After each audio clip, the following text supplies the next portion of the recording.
नमस्कार दोस्तों, दी job creator में आपका हार्दिक स्वागत है। दोस्तों, आज इस सेशन में हम लोग एक महत्वपूर्ण साइंस के विषय के जानकारी लेंगे, जिसमें कि यह बायोलॉजी का एक टॉपिक है और यह टॉपिक रोग से संबंधित है।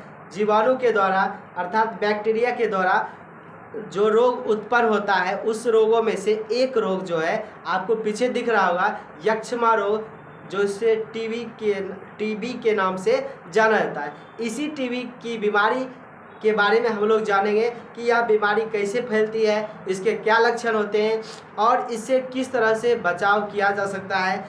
क्या यह सिर्फ मनुष्यों में फैलती है कि अन्य किसी जंतुओं में फैल सकती है, इसके बारे में हम लोग जानेंगे इस सेशन में। आइए हम सेशन की शुरुआत करते हैं। जैसा कि आपको दिख रहा है, तपेदिक या क्षय रोग, तपेदिक या क्षय रोग जिसे ट्यूबरकुलोसिस अर्थात टीबी के नाम से जाना जाता है, इस रोग को यक्ष्मा रोग या राज यक्ष्मा रोग या रोग का राजा के नाम से जाना जाता है।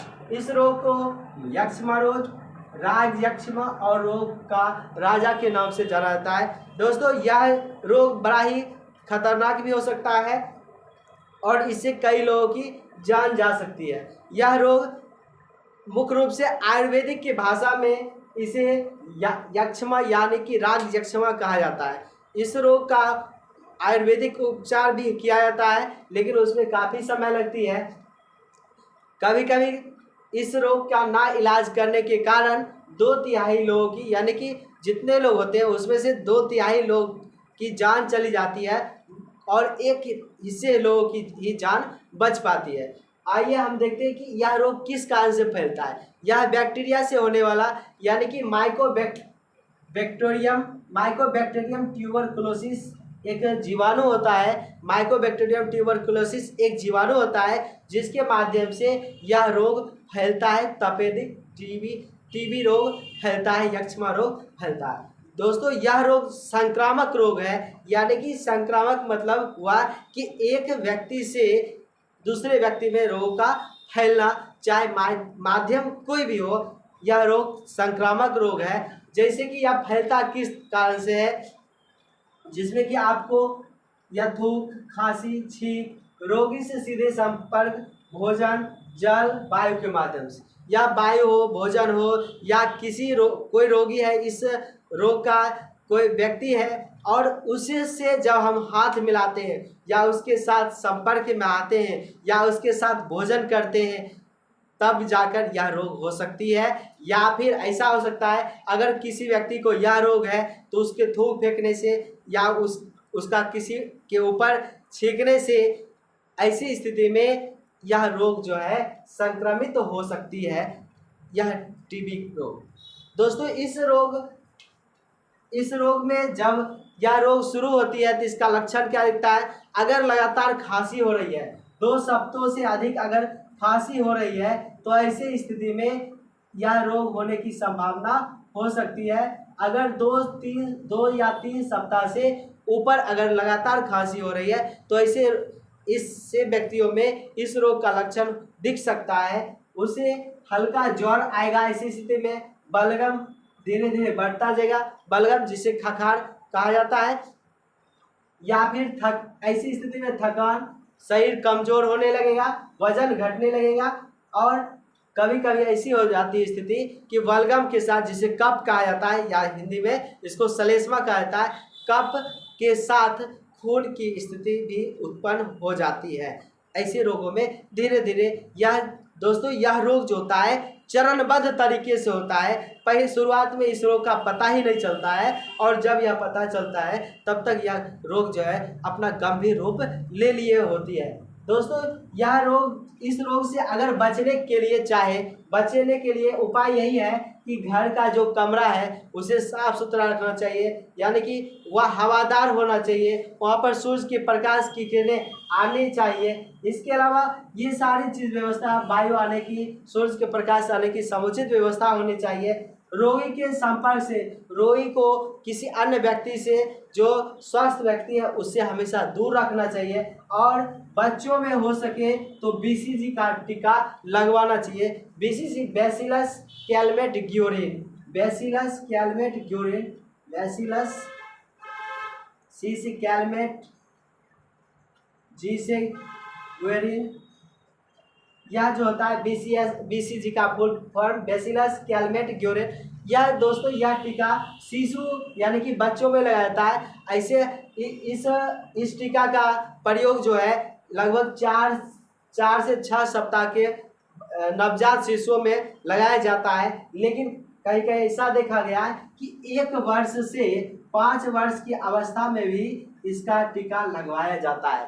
यह बच्चों को यानी कि नवजात शिशुओं को बाएं हाथ पर यह इसकी एक खुराक एक बार लगाई जाती है, जो कि उसके लिए पूरा जीवन भर के लिए इस रोग से मुक्ति प्रदान करने का यह बीसीजी टीका करता है। इसलिए यह टीका लगवाना आवश्यक होता है। वह 4 से 6 सप्ताह में, अगर ऐसा नहीं हुआ तो कहीं कहीं पर 1 वर्ष से 5 वर्ष की उम्र में इसकी खुराक लगाई जाती है। और वह कहाँ लगाई जाती है? तो बाएं हाथ के ऊपर लगाई जाती है। कभी कभी यह जब टीका लगाई जाती है तो ऐसी स्थिति में यह निशान छोड़ होता है, छाले जैसा निशान आ जाता है। किसी किसी को यह निशान नहीं भी आता है और किसी को निशान जो है जीवन पर्यंत यह दिखता है। दोस्तों यह जब रोग होती है मुख्य रूप से जैसे सांस लेने में तकलीफ उत्पन्न करती है, सीने में दर्द करती है, अर्थात यह हुआ कि यह फेफड़े को यह टीबी रोग प्रभावित करती है। यानी कि ट्यूबरकुलोसिस जो है किस अंग को, शरीर के किस अंग को प्रभावित करती है? तो यह फेफड़े को प्रभावित करती है। इसके अलावा यह मनुष्यों में फैलने वाली यह बहुत खतरनाक रोग है, लेकिन कभी कभी ऐसी स्थिति होती है यह जानवरों में भी फैल सकती है। जैसे कि जानवर जो मवेशी हो गया, बंदर हो गया, ये सभी जानवरों में, कुत्ते हो गए, इन सभी जानवरों में यह टीबी रोग हो सकता है। और ऐसे स्थिति में उस जानवर में भी सुस्तीपन दिखेगी, थकान जैसा लगेगा, वह भोजन नहीं करेगा, इस तरह की स्थिति उसमें बुखार जैसा संभावना उसमें बनी रहेगी। ऐसा जानवरों में भी दिखता है मनुष्य के साथ साथ। अब दोस्तों यह जो टीबी रोग होती है चरणबद्ध तरीके से होती है, जिसमें कि पहला जो चरण होता है उसको एक्सपोजर कहते हैं। इसमें व्यक्ति पहली बार जो है यह ट्यूबरकुलोसिस माइकोबैक्टीरियम जो जीवाणु है उसके संपर्क में पहली बार आता है, लेकिन उसमें वर्तमान समय में एक्सपोजर में कोई लक्षण प्रतीत, टीबी का कोई लक्षण प्रतीत नहीं होता है और यह चरण कहलाता है एक्सपोजर। दूसरा जो होता है लेटेंट टीबी, यानी कि दूसरा जो चरण हो गया टीबी का लेटेंट हो गया। ऐसी स्थिति में बैक्टीरिया जो होती है मनुष्य के शरीर में या जीवों के शरीर में मौजूद हो जाती है और मौजूद रहती है, लेकिन सक्रिय नहीं हो पाती है, यानी कि निष्क्रिय हो रहती है। इससे में भी कोई असर नहीं दिखेगा, यानी कि कोई लक्षण इसमें भी प्रतीत नहीं होगा। यानी कि टीबी का लक्षण जो है एक्सपोजर में भी नजर नहीं आएगा, लेटेंट चरण में भी नहीं नजर आएगा। इसलिए कहें कि यह रोग जो है तो शुरुआत में पता नहीं चलता, अब बाद में धीरे धीरे यह रोग जब गंभीर हो जाती है तभी पता चलती है। तीसरा चरण एक्टिव चरण, यानी कि ऐसी स्थिति में यह चरण जो होता है एक्टिव हो जाती है और यही टीबी का जो है अंतिम चरण होता है। ऐसी स्थिति में बैक्टीरिया पूरे तरह से शरीर में फैल जाती है और उसका लक्षण दिखना प्रतीत हो जाती है। और जब ऐसा होती है, जब ऐसा लक्षण दिखेगा, यानी कि जो अंतिम चरण में जब यह टीबी उत्पन्न हो जाती है, बैक्टीरिया शरीर के सभी भागों में फैल चुकी होती है, तो ऐसी स्थिति में काफ़ी तरह के लक्षण दिखने लगेंगे। जैसे कि लगातार खांसी, यानी कि 3 सप्ताह से अधिक खांसी उसको होते रहेगा, छाती में दर्द का अनुभव होगा, सांस लेने में तकलीफ होगी, थकान होगी, उसे भूख नहीं लगेगा। इसके अलावा वजन घटता जाएगा, बुखार का अनुभव होगा और रात के समय उसमें पसीना आना शुरू होगा। खांसी के साथ साथ बलगम, यानी कि खांसी के साथ साथ बलगम के साथ खून भी निकलने लगेगा शरीर से। ऐसी स्थिति, ऐसी जो है लक्षण दिखने लग जाती है। दोस्तों अब इसका इलाज क्या होता है? पहली बात तो इसका इलाज जो है इससे बचाया जा सकता है, बचाव किया जा सकता है। इसके अलावा बच्चों में, शिशुओं में जो है बीसीजी का टीका लगवाकर किया जा सकता है। अगर बड़ों में हो गया जिसने यह टीका नहीं लगवाया, ऐसी स्थिति में इसके इलाज के लिए एक कोर्स किया जाता है। 6 से 9 महीने का दवाई का कोर्स होता है और इस कोर्स के माध्यम से रोगी अक्सर ठीक हो जाते हैं। और ख़ास करके या सरकारी अस्पतालों में इसकी दवाई मुफ्त दी जाती है। अक्सर जो गंभीर नहीं होती है वह 6 महीने में इससे मुक्त हो जाती है, लेकिन जब यह रोग गंभीर होती है तो ऐसी स्थिति में यह 6 महीने से ज़्यादा समय लेती है रोगी को ठीक करने में। कभी कभी ऐसी स्थिति उत्पन्न हो जाती है कि यह ज़्यादा गंभीर होने की वजह से इस पर दवाई का भी असर नहीं होता और ऐसी स्थिति में उस रोगी की मौत हो सकती है। ये था दोस्तों हमारा तपेदिक रोग, जिसे क्षय रोग, यक्ष्मा रोग या राज यक्ष्मा रोग या फिर रोग का राजा के नाम से जानते हैं। आपको कैसा लगा हमें कमेंट कर जरूर बताएं। और फिर से आपको एक और टॉपिक मिलेगा, एक और सेशन में मिलेगा, जिसमें कि और किस तरह के रोग जो फैलते हैं उसके बारे में हम लोग जानेंगे, उसके लक्षणों के बारे में जानेंगे, उसके बचाव का तरीका के बारे में जानेंगे और यह जो है किस तरह से कार्य करता है, यानी कि अपना लक्षण दिखाता है, यह जानेंगे।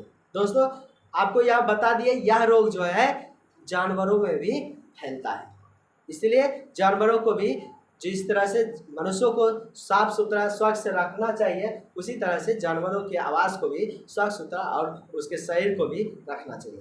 हालांकि स्वास्थ्य शरीर में ही स्वास्थ्य मस्तिष्क का वास होता है और स्वास्थ्य मस्तिष्क में ही स्वास्थ्य विद्या का निवास होता है, इसलिए खुद स्वस्थ रहिए और दूसरों को भी स्वच्छ रहने की सलाह दीजिए। फिलहाल आज की वीडियो में इतना ही, तब तक के लिए नमस्कार, जय हिंद।